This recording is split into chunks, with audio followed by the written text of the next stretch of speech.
We are now less than 2 weeks away from D1 women's volleyball selections. I have my second and final bracket prediction of the season.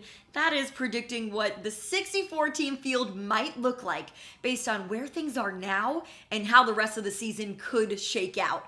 Per usual, this is not in my own opinion of the teams, but instead my best shot at following the committee's selection criteria and bracketing principles. I predicted the 32 automatic qualifiers and the rest were at-large bids. And a quick reminder on the new seeding criteria, the committee now seeds 32 teams across 8 seed lines instead of just the top 16 overall to generate a bracket with better competitive parity. 1 through 4 are 1 seeds, 5 through 8 are 2 seeds. When you get to 17 through 32, you have your 5, 6, 7, and 8 seeds with 4 in each. The 4 8 seeds must go to one of the 4 1 seeds. The 4 7s must go to one of the 4 2 seeds, so on and so forth.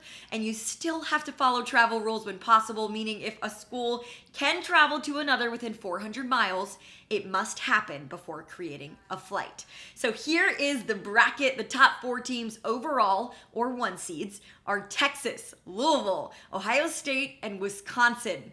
The Longhorns are at number 1 given they win out the rest of the season. Louisville at 2 if they win the ACC. That would mean a win over Pitt coming up. And then in a big difference from my last bracket, I have Ohio State as my projected winner of the Big Ten at number 3 overall and Wisconsin at number 4. This would mean the Buckeyes have to take down the Badgers and the Badgers would need to beat Nebraska again.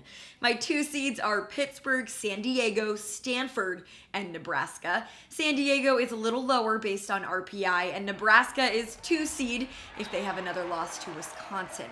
Stanford right above them with the head-to-head win and a higher RPI. My 3 seeds are Oregon, Florida, Minnesota, and Creighton.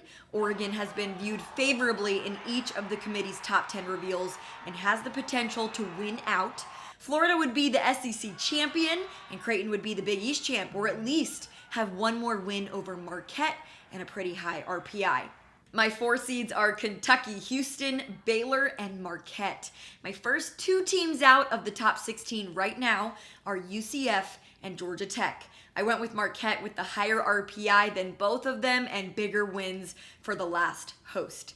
I seeded all of the teams down to 32, then had to match the 8 seeds with the 1s, 7 with the 2s, 6s with the 3s in the bracket.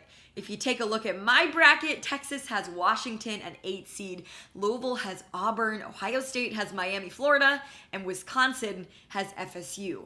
2 seed Pitt would have 7 seed Purdue, Nebraska matched up with Kansas, UNLV with San Diego, and Arkansas making a trip to Stanford. After all of my top 32 teams were matched with one another as a 1 and 2 seed of each regional, the rest of the bracket is broken down to 3 and 4 seeds. I then bracketed those teams out while trying to stick to the curve, but also while putting teams within regionals 400 miles and outside of their conference.